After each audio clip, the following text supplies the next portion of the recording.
ಯಾವ ಡಾಕ್ಯುಮೆಂಟ್ ಕೆಳಗಡೆ ಪರ್ಚೇಸ್ ಮಾಡಿದ್ರಿ? ಅದೇ ಸರ್, ಮೈ ರಿಪ್ಲೇ ಸ್ಟೇಟ್ಮೆಂಟ್ ಇದೆ, ಅದರಲ್ಲಿ ಪೇಜ್ ನಂಬರ್ 7 ಇದೆ. ನಾನ್ ಪ್ರಾಸಿಕ್ಯೂಷನ್ ಇವರಪ್ಪ ಬಂದು ಅಲ್ಲಿ ಒಂದು ಲಾಬಿ ಮಾಡ್ಬಿಟ್ರು ಸರ್ ಇವರಪ್ಪ. ಯಾವ ಡಾಕ್ಯುಮೆಂಟ್ ಕೆಳಗಡೆ ಪರ್ಚೇಸ್ ಮಾಡಿದ್ರಿ? ಅದೇ ಸರ್, ಮೈ ರಿಪ್ಲೇ ಸ್ಟೇಟ್ಮೆಂಟ್ ಇದೆ, ಅದರಲ್ಲಿ ಪೇಜ್ ನಂಬರ್ 7 ಇದೆ. 11 ಸ್ಕೆಚಿಂಗ್ ನಾನು ಅಪ್ಲೈ ಮಾಡಿದೆ. ADLR ಕಡೆಯಿಂದ ಈ ಕೇಸ್ ಕೋರ್ಟ್ ಮಾಡ್ಬಿಟ್ಟು ರಿಜೆಕ್ಟ್ ಮಾಡಿಸ್ತಾ ಒಂದ್ ನಿಮಿಷ, ನೀವೇ ಅನ್ಯಾಯ ಮಾಡ್ಕೊಂಡಿದೀರ, ನಾವ್ ಏನ್ ಮಾಡಕ್ಕಾಗುತ್ತೆ? ಅಲ್ಲ ಸರ್, ಈಗ ಸೂಟ್ ಫೈಲ್ ಮಾಡ್ಬಿಟ್ಟು ಡಿಸ್ಮಿಸ್ ಮಾಡಿಸ್ಕೊಂಡಿದೀರಾ. ಅದಾಯ್ತಲ್ಲ ಸರ್. ಈಗ ಹೈಕೋರ್ಟ್ ಡೈರೆಕ್ಟ್ ಡೆಪ್ಟಿ ಕಮಿಷನರ್ ಏನು ಮಾಡಕ್ ಬರೋದಿಲ್ಲ. ಸಿವಿಲ್ ಕೋರ್ಟ್ ಒಂದ್ಸರಿ ನಿಮ್ ಸೂಟ್ ಡಿಸ್ಮಿಸ್ ಮಾಡಿದ್ಮೇಲೆ non prosecution not on merits ಅದನ್ನ ಡೆಪ್ಟಿ ಕಮಿಷನರ್ ಏನ್ ಮಾಡಕ್ ಬರುತ್ತೆ? ಮಾಡಿದಾರಲ್ಲ ಸರ್. ಈಗ ಮಾಡಕ್ ಬರೋದಿಲ್ಲ. ಇಬ್ಬರಿಗೂ ರಿಜಿಸ್ಟ್ರೇಟ್ ಮಾಡಿದಾರಲ್ಲ. ಸುಳ್ಳು ಹೇಳ್ತಾರೆ, ತಂದೆ ತಾಯಿ ಖರೀದಿ ಮಾಡಿದಂತ ಆಸ್ತಿ ಅಂತ ಮೈನ್ ಪಾಯಿಂಟ್ ಆಗ್ತಾರೆ. ಮತ್ತೆ ನೋಡಿದ್ರೆ ಜಾಯಿಂಟ್ ಪ್ರಾಪರ್ಟಿ ಅಂತಾರೆ. ಮತ್ತೆ ಕೇಳ್ಬೇಕಿತ್ತು, ತಂದೆ ತಾಯಿ ಮಾಡಿದ ಪ್ರಾಪರ್ಟಿ ಆಗಿದ್ರೆ 40 ವರ್ಷ ಆದ್ಮೇಲೆ ಬಂದು ಸುಮ್ನೆ ಕೇಸ್ಗಳು ಹಾಕೊಳ್ತಾ ಬರ್ತಾರೆ. ನೋಟಿಸ್ ಆರ್ಡರ್ ಇಲ್ಲ, ಹೆಂಗ್ರಿ ಬಂದ್ರಿ ಇವರು? ನನಗೆ ಗೊತ್ತಿಲ್ಲ ಸರ್, ಗೊತ್ತಿಲ್ಲ, ಅವರೇ ಬಂದಿದ್ದಾರೆ. ನಿಮ್ಗೆ ಹೆಂಗ್ ಗೊತ್ತಾಯ್ತು ಇದು ಫೈಲ್ ಮಾಡೋದು ಪೆಟಿಷನ್? ಇವರು ಹೇಳಿದ್ರು ನನಗೆ. ಅವರೇ ಹೇಳಿದ್ರಾ? ಹೌದು ಸರ್. ಅಲ್ಲ, ಈ ಕೇಸ್ ಫೈಲ್ ಮಾಡಿದ್ದೀನಿ. ಮಾಡಿದ್ದೆ ಸರ್. ಅದಂಗೆ ಇವರು ಅಲ್ಲಿ ಬಂದ್ಬಿಟ್ಟು ಜಮೀನಲ್ಲಿ ನೋಟಿಸ್ ಆರ್ಡರ್ ಆಗಿಲ್ಲ ಕೋರ್ಟ್ ಇಂದ, ಜಮೀನಲ್ಲಿ ಕಲ್ಲು ಉಳಿಸ್ತಾ ಇದ್ರು. ಅದಕ್ಕೆ ಇಲ್ಲ, ನಾನು ಇದನ್ನ ಕೋರ್ಟ್ ಹಾಕಿದ್ದೀನಿ ಅಂತ ಹೇಳಿ ಕೋರ್ಟ್ ಹಾಕಿದ ಮಾತ್ರಕ್ಕೆ ನೋಡಿ ಸರ್, 11 ಸ್ಕೆಚಿಂಗ್ ನಾನು ಅಪ್ಲೈ ಮಾಡಿದೆ. ADLR ಕಡೆಯಿಂದ ಈ ಕೇಸ್ ಕೋರ್ಟ್ ಮಾಡ್ಬಿಟ್ಟು ರಿಜೆಕ್ಟ್ ಮಾಡಿಸ್ತಾ ಒಂದ್ ನಿಮಿಷ. ಕೋರ್ಟ್ ನಲ್ಲಿ ಕೇಸ್ ಫೈಲ್ ಮಾಡಿದ್ದೀನಿ, ದಯವಿಟ್ಟು ಅದನ್ನ ಗಮನ ತಗೊಳ್ಳಿ ಅಂತ ನಾನು ಹೇಳಿದ್ದೆ. ಅದಕ್ಕೆ ನಾನು ರಿಪ್ಲೇ ಸ್ಟೇಟ್ಮೆಂಟ್ ಫೈಲ್ ಮಾಡಿದ್ದೀನಿ.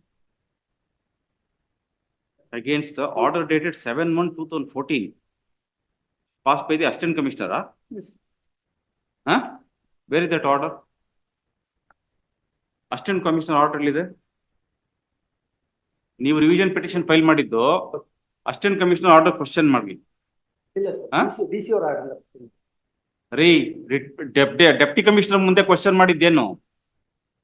ಅಸಿಸ್ಟೆಂಟ್ ಕಮಿಷನರ್ ಆರ್ಡರ್ ಎಲ್ಲಿದೆ? ಆರ್ಡರ್ ಅಸಿಸ್ಟೆಂಟ್ ಕಮಿಷನರ್ ಪಾಸ್ ಮಾಡೋ ಆರ್ಡರ್ ಎಲ್ಲಿದೆ?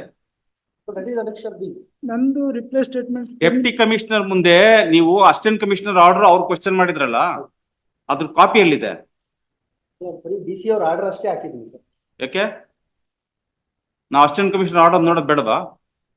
ಕಮಿಷನ್ ಆರ್ಡರ್ ಇದ್ದಾರೆ ಎಲ್ಲಿ ಅದನ್ನ ಕೇಳ್ತಾ ಇರೋದು? Annexure G annexure G and annexure F. ನೀವು ಫೈಲ್ ಮಾಡಿದ ಅಪೀಲ್ ಅಸಿಸ್ಟೆಂಟ್ ಕಮಿಷನರ್ ಮುಂದೆ. ಹೌದು ಸರ್. ಹೌದು ಸರ್. ಏನ್ ಚಾಲೆಂಜ್ ಮಾಡ್ಕೊಂಡು? ಅದೇ MR ನಂಬರ್ 14/2001. Yes sir. ಅದನ್ನ ಕ್ವಶನ್ ಮಾಡ್ಕೊಂಡು 2017 ಇಸ್ವಿಯಲ್ಲಿ ಅಪೀಲ್ ಹಾಕ್ತೀರಾ? ಹೌದು ಸರ್. ಅವರು ಅಸಿಸ್ಟೆಂಟ್ ಕಮಿಷನರ್ ಇದು ಏನು ಕಂಟೆಂಟ್ಸ್ ನಿಮ್ದು? ಇದು ಜಾಯಿಂಟ್ ಪರ್ಚೇಸ್ ಡೀಡ್ ಇದು. ಅವರಪ್ಪ ಒಬ್ಬರ ಹೆಸರಿಗೆನೆ ಬೈಲಪ್ಪ ಅವ್ರ ಹೆಸರಲ್ಲಿ ಖಾತೆ ಆಗಿತ್ತಾ? ಖಾತೆ ಒಬ್ಬರ ಹೆಸರಿಗೆನೆ MR ನಂಬರ್ 14/2001 ಪ್ರಕಾರ ಅದು ಅವರೊಬ್ಬರ ಹೆಸರಿಗೆ ಮಾಡಿಸ್ಕೊಂಡು ಸರ್. ಪ್ರಾಪರ್ಟಿ ಪರ್ಚೇಸ್ ಸ್ವಲ್ಪ ಇರ್ರಿ. ಪ್ರಾಪರ್ಟಿ ಏನ್ ಕಂಟೆಂಟ್ಸ್ ನಿಮ್ದು ಅಸಿಸ್ಟೆಂಟ್ ಕಮಿಷನರ್ ಮುಂದೆ? ಅದು ಜಾಯಿಂಟ್ ಪರ್ಚೇಸ್ ಡೀಡ್ ಆದ್ರಿಂದ ನನಗೂ 50 ಜಾಯಿಂಟ್ ಪರ್ಚೇಸ್ ಡೀಡ್ ಆದ್ರಿಂದ purchase me and my brother sir. ಯಾವ ಡಾಕ್ಯುಮೆಂಟ್ ಮೈ ರಿಪ್ಲೇ ಸ್ಟೇಟ್ಮೆಂಟ್ ಎಲ್ಲ ಈ ಯಾವ ಡಾಕ್ಯುಮೆಂಟ್ ಕೆಳಗಡೆ ಪರ್ಚೇಸ್ ಮಾಡಿದ್ರಿ? ಅದೇ ಸರ್, ಮೈ ರಿಪ್ಲೇ ಸ್ಟೇಟ್ಮೆಂಟ್ ಇದೆ, ಅದರಲ್ಲಿ ಪೇಜ್ ನಂಬರ್ 7 ಇದೆ. ಪರ್ಚೇಸ್ ಡೀಡ್ ಅನಕ್ಷರ್ ಏನಾ ಅವ್ರದ್ದು? ಅವ್ರ ಸೇಲ್ ಡೀಡಾ? Annexure A 3/6/1980 sale deed. ಯಾರು ಪರ್ಚೇಸ್ ಮಾಡಿದ್ದು? A Puttabailaiah and Hanumantharaju sir. ಒಂದನೇ ಮಗ ಪುಟ್ಟ ಬೈರಯ್ಯನಿಗೆ ಮತ್ತು ಎರಡನೇ ಮಗ ಮೈನರ್ ಹನುಮಂತರಾಜು. ಅಲ್ಲಿ ನಮ್ಮ ತಂದೆಯವ್ರನ್ನ ಇವರು ಮೈನರ್ ಗಾರ್ಡಿಯನ್ ಅಂತ ತಗೊಳ್ತಾರೆ ಪತ್ರದಲ್ಲಿ. ಆದ್ರೆ ತಂದೆ ತಾಯಿ ಹನುಮಂತರಾಜು ಯಾರು? ನೀವು. ಪುಟ್ಟ ಬೈರಯ್ಯ ಯಾರು? ನಿಮ್ ತಂದೆ. ಇವ್ರೇನಾಗ್ಬೇಕು ನಿಮ್ ತಂದೆಗೆ? ತಮ್ಮ. ಇಬ್ಬರ ಹೆಸರಲ್ಲೂ ಪರ್ಚೇಸ್ ಮಾಡಿದ್ದಾರೆ. ಮೈನರ್ ಸರ್, ಮೈನರು ನಮ್ಮ ತಂದೆಯವ್ರನ್ನ ಮೈನರ್ ಗಾರ್ಡಿಯನ್ ಅಂತ ಹಾಕ್ಸ್ಕೊಳ್ತಾರೆ. ನಮ್ಮ ತಂದೆಯವ್ರಿಗೆ ಹೇಗೆ ಮೈನರ್ ಗಾರ್ಡಿಯನ್ ಆಗ್ಲಿಕ್ಕೆ ಸಾಧ್ಯ? ಅದನ್ನ ಅಸಿಸ್ಟೆಂಟ್ ಕಮಿಷನರ್ ಮುಂದೆ ಕ್ವಶನ್ ಮಾಡಕ್ ಆಗಲ್ಲ. ಅವೆಲ್ಲ ಸಿವಿಲ್ ಕೋರ್ಟ್ ಅಲ್ಲಿ ಡಿಸೈಡ್ ಆಗ್ಬೇಕು. ಅದನ್ನ ಡಾಕ್ಯುಮೆಂಟ್ ಅಲ್ಲಿ ಅವ್ರ ಹೆಸರು ಇದೆ, ನಿಮ್ ತಂದೆಯವ್ರ ಹೆಸರು ಇದೆ, ಆದ್ರಿಂದ ಇಬ್ಬರ ಹೆಸರು ಖಾತೆಯಲ್ಲಿ ಇರ್ಬೇಕು.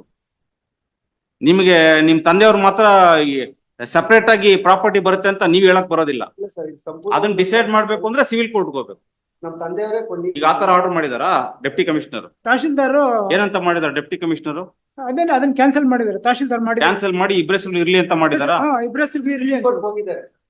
ಸಿವಿಲ್ ಕೋರ್ಟ್ ಹೋಗಿದ್ದಾರೆ. 94 ಅಲ್ಲಿ ಸಿವಿಲ್ ಕೋರ್ಟ್ಗೆ ಇವರೇ ಅಪೀಲ್ ಮಾಡಿ 2014 ಹಾ ಅಲ್ಲ ಅಲ್ಲ 94 ಅಲ್ಲಿ ಇವರೇ ಸಿವಿಲ್ ಕೋರ್ಟ್ ಅಪ್ರೋಚ್ ಮಾಡ್ತಾರೆ ಸರ್. ಆ ಸಿವಿಲ್ ಕೋರ್ಟ್ ಇವರು ಅಪಿಯರೇ ಆಗಲ್ಲ, ಅಲ್ಲಿ ಕೇಸ್ ಕ್ಯಾನ್ಸಲ್ ಆಗುತ್ತೆ. ಡಿಸ್ಮಿಸ್ ಆಗ್ಬಿಡುತ್ತಾ? ನಾನ್ ಪ್ರಾಸಿಕ್ಯೂಷನ್ ಇವ್ರಪ್ಪ ಬಂದು ಅಲ್ಲಿ ಏನೋ ಒಂದು ಲಾಬಿ ಮಾಡ್ಬಿಟ್ರು ಸರ್ ಇವ್ರು. ಏನು ಇವ್ರಪ್ಪ ಲಾಭ ಮಾಡಿಲ್ಲ ಸರ್. ನಮ್ ತಂದೆ ತಾಯಿನ ಕೋರ್ಟ್ ಕರೆದಿದೆ, ಇವರು ಪ್ರೆಸೆಂಟೇ ಆಗಿದೆ.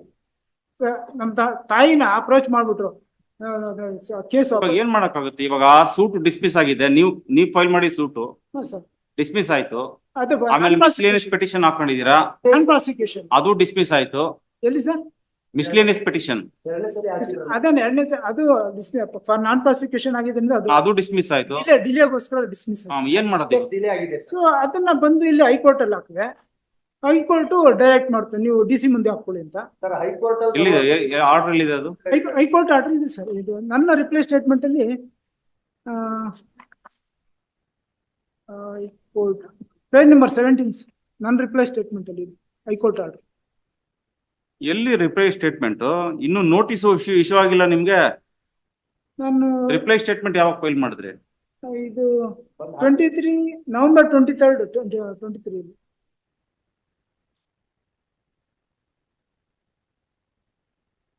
ಯಾವ್ದು document number? High court next page number 17. Writ petition ಅದು ಸರ್, ರಿಟ್ ಪಿಟಿಷನ್. ಹ್ಮ್. ಸೊ ಅವರು ನೀವು DC ನ ಇದು ಜಂಪ್ ಮಾಡಿ ಬಂದಿದ್ದೀರಾ, ಅದನ್ನ DC ಮುಂದೆ ಹಾಕೊಳ್ಳಿ. ಇದು ಜಾಯಿಂಟ್ ಪರ್ಚೇಸ್ ಪ್ರಾಪರ್ಟಿ ಅಂತ ಹೇಳ್ಬಿಟ್ಟು ಡೈರೆಕ್ಟ್ ಮಾಡ್ತು ನನಗೆ ಹೈಕೋರ್ಟ್. ಸರ್ ಎರಡನೇ ಬಾರಿ ಸಿವಿಲ್ ಕೋರ್ಟ್ ಅಲ್ಲಿ ಕೇಸ್ ಆಗಿದಾಗ 19 ವರ್ಷ ಡಿಲೇ ಆಗಿದೆ. ಮತ್ತೆ ಇವ್ರು ಅದೇ ವಾದನ ಹೇಳ್ತಾರೆ. ಅದನ್ನ ದಯವಿಟ್ಟು ನೀವೇ ಅನ್ಯಾಯ ಮಾಡ್ಕೊಂಡಿದೀರ, ನಾವ್ ಏನ್ ಮಾಡಕ್ಕಾಗುತ್ತೆ? ಅಲ್ಲ ಸರ್, ಈಗ ಸೂಟ್ ಫೈಲ್ ಮಾಡ್ಬಿಟ್ಟು ಡಿಸ್ಮಿಸ್ ಮಾಡಿಸ್ಕೊಂಡಿದೀರಾ. ಅದಾಯ್ತಲ್ಲ ಸರ್. ಈಗ ಹೈಕೋರ್ಟ್ ಡೈರೆಕ್ಟ್ ಡೆಪ್ಟಿ ಕಮಿಷನರ್ ಏನು ಮಾಡಕ್ ಬರೋದಿಲ್ಲ. ಸಿವಿಲ್ ಕೋರ್ಟ್ ಒಂದ್ಸರಿ ನಿಮ್ ಸೂಟ್ ಡಿಸ್ಮಿಸ್ ಮಾಡಿದ್ಮೇಲೆ non prosecution not on merits ಅದನ್ನ ಡೆಪ್ಟಿ ಕಮಿಷನರ್ ಏನ್ ಮಾಡಕ್ ಬರುತ್ತೆ? ಮಾಡಿದಾರಲ್ಲ ಸರ್. ಈಗ ಮಾಡಕ್ ಬರೋದಿಲ್ಲ. ಇಬ್ರಸ್ಗೂ ರಿಜಿಸ್ಟ್ರೇಟ್ ಮಾಡಿದಾರಲ್ಲ. ಪ್ರಶ್ನೆ ಮಾಡಿದ್ದೀನಿ. ಇಬ್ರಸ್ಗೂ ರಿಜಿಸ್ಟ್ರೇಟ್ ಮಾಡಿದ್ದಾರೆ ಸರ್. ಮಾಡಕ್ ಬರೋದಿಲ್ಲ. ಇಲ್ಲ ಸರ್, ಜಾಯಿಂಟ್ ಪ್ರಾಪರ್ಟಿ ಇದೆ. ಜಾಯಿಂಟ್ ಪರ್ಚೇಸ್ ಪ್ರಾಪರ್ಟಿ ಹೆಂಗೆ? ಆ ಡಿಕ್ಲರೇಷನ್ ನೀವು ತಗೊಳ್ಳೋದ್ರಲ್ಲಿ ನೀವು ಸೋತಿದ್ದೀರಾ. ಅದ್ರ ಮೇಲೆ ಡೆಪ್ಟಿ ಕಮಿಷನರ್ ಏನು ಮಾಡಕ್ ಬರೋದಿಲ್ಲ. ಈಗ ನಾನು ಹೇಗೆ ಕ್ಲೈಮ್ ಮಾಡ್ಬೇಕು ಸರ್? ಹಾಗಾದ್ರೆ ಎಲ್ಲಿ ಮತ್ತೆ ನಾನು ಸಿವಿಲ್ ಕೋರ್ಟ್ ನೀವು ಅದೇ ಮ್ಯಾಟರ್ನ ನೀವು ಹೆಂಗಾದ್ರೂ ಮಾಡಿ ನೀವು ಒಂದು ಅಪೀಲ್ ಆದ್ರೂ ಹಾಕಿ ಅಥವಾ ಸೆಕೆಂಡ್ ಅಪೀಲ್ ಆದ್ರೂ ಹಾಕಿ ಏನಾದ್ರೂ ಮಾಡಿ ಆ ಜಡ್ಜ್ಮೆಂಟ್ ನ ನೀವು ಸೆಟ್ ಅಸೈಡ್ ಮಾಡಿಸ್ಕೊಂಡು ಒಂದು ಎಂಟ್ರಿ ಮಾಡೋರು ತಗೋಬೇಕು. ಡೆಪ್ಟಿ ಕಮಿಷನರು ಅಸಿಸ್ಟೆಂಟ್ ಕಮಿಷನರ್ ಏನು ಮಾಡಕ್ ಬರೋದಿಲ್ಲ ಸರ್. ಹೈಕೋರ್ಟ್ ಡೈರೆಕ್ಷನ್ ಒಂದ್ ಸೆಕೆಂಡ್ ಸರ್. ಅದು ನೀವು ಅಸಿಸ್ಟೆಂಟ್ ಕಮಿಷನರ್ ಮುಂದೆ ಹೋಗೋ ಬದಲು ಡೈರೆಕ್ಟ್ ಆಗಿ ಡೆಪ್ಟಿ ಕಮಿಷನರ್ ಮುಂದೆ ಹೋಗಿದ್ದೀರಾ ಅನ್ಬಿಟ್ಟು ಅದನ್ನ ಡಿಸ್ಮಿಸ್ ಮಾಡಿ ಮತ್ತೆ ವಾಪಸ್ ನಿಮ್ಗೆ ಕಳ್ಸಿದಾರೆ ಅಲ್ಲಿಗೆ. ಅದರಿಂದ ಏನು ಪ್ರಯೋಜನ ಇಲ್ಲ sir. High court order page number 4 sir. B that it may be fact remains that petitioner herein is claiming mutation entry effect in respect of subject land in the strength of sale deed 3680 which could disclose that under the said sale deed petitioner and his brother, that is first respondent, have purchased the subject property. If it were to be so, entries under the registered sale deed would prevail and authorities are required to act upon it. It is in this ground petitioner had filed an appeal 31/23 as already observed here in Supra and same came to dismiss on 7/1/14. Thus petitioner herein ought to have challenged the same and instead of taking said step has filed one more appeal which was rightly dismissed as not maintainable as already observed herein above. Hence this court is of the considered view that ends of justice would be met if liberty is reserved to the petitioner to challenge the order passed in RA 31 before the jurisdictional deputy commissioner in the manner known to be accordingly disposed by the granting liberty to the file before the RA in all RA 31 of 1213. All contentions are kept open and no opinion is expressed. And so when the High Court itself has directed me to apply before the DC, I have applied. Right. All I have applied. And, the first respondent, sir, please, Mr. sir. Hanumantaraju L, is present before the court. Sir. Learned HCGP takes notice for respondent number 2. Next para. The petitioners are aggrieved of Sir, please. the Sir. impugned order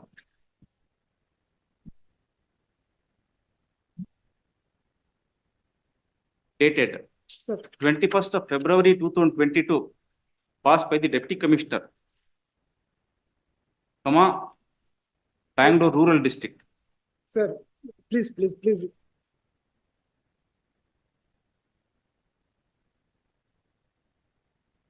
It is the contention of the petitioners that a suit for declaration filed at the hands of respondent number 1 herein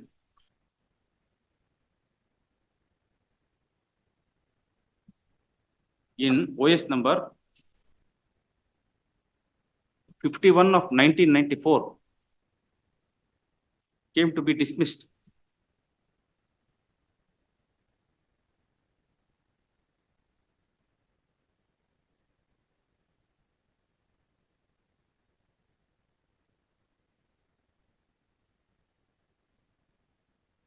Since the plaintiff failed to furnish a copy of the plaint to the defendants.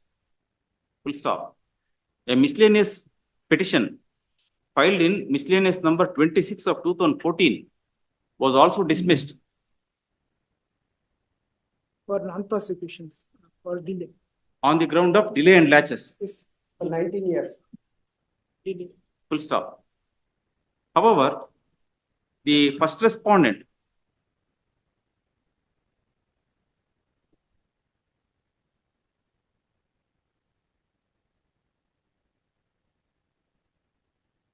filed an appeal in RA 384 of 2017 challenging mutation entry made in MR number 14 of 2000-2001.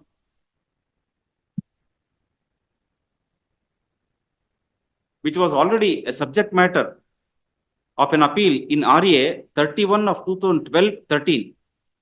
Full stop.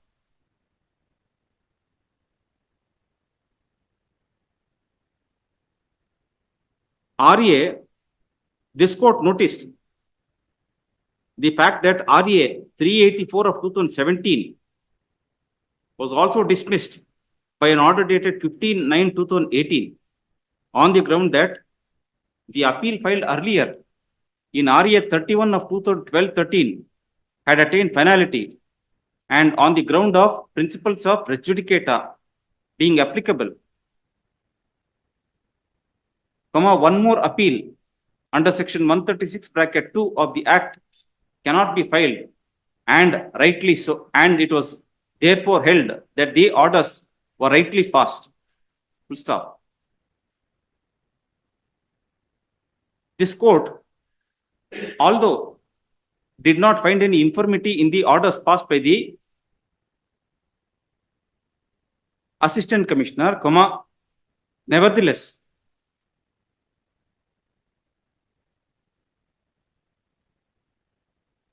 this court, in order to meet the ends of justice,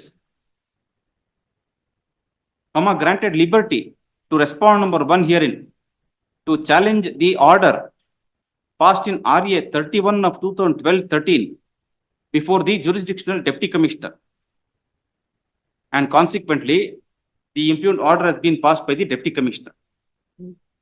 Full stop. The petitioner party in person, however, submits that when a suit for declaration filed at the hands of respondent number 1 was dismissed, it was impermissible for the deputy commissioner to get into disputed questions of title. Full stop. It is the claim of the first respondent that his elder brother, Shri Puttabailaya, had purchased the land in question under a registered sale deed dated 3/6/1980, along with the second respondent herein, who was then a minor. Full stop. First respondent. Along with the first respondent, who was then a minor. Full stop. Next para.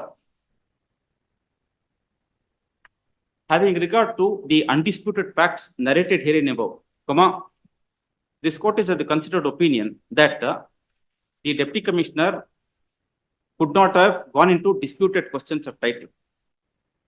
Full stop.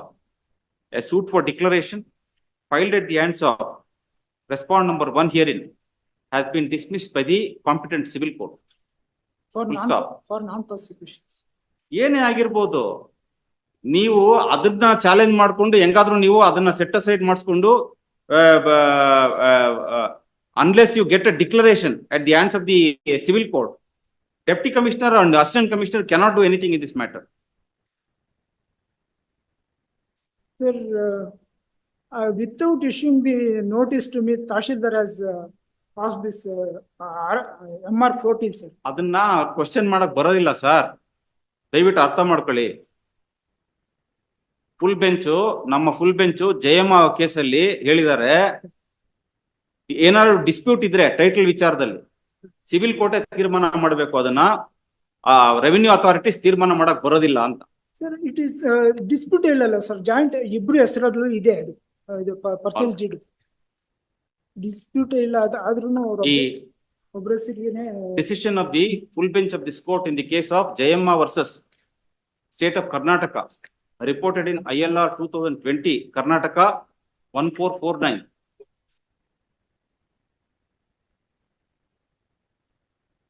Settles the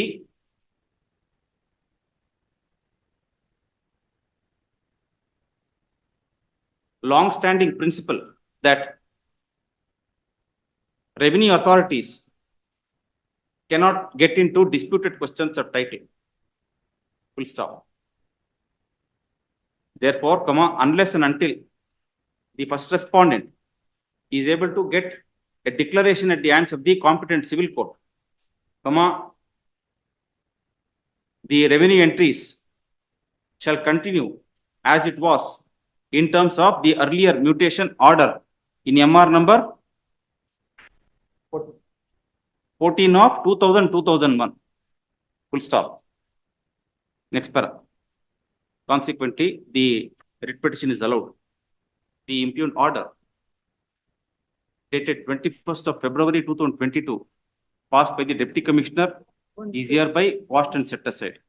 If this court was if this court directed me to go to civil court again to get the declaration, I would have got it by now. But now it should not be stayed, sir. Please, sir. It should not be stayed, please. I have taken note of the fact that a direction was issued by this court, and that is why the deputy commissioner has passed the order. Yeah. I have taken note of that.